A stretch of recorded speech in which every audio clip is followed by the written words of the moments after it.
are standing like people who want to run away. We then allow one or two colleagues to chip in. That is it. Yeah. It's about education funding. Okay. I think the statement is self-explanatory. The PS from the Ministry of Education once again announcing that the ministry will release funds to schools next week.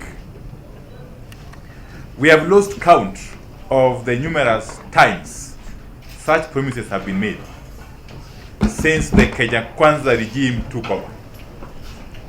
This is turning out to be a game of lies, managing the public on the one hand while setting up school heads for failure, which the ministry has now perfected.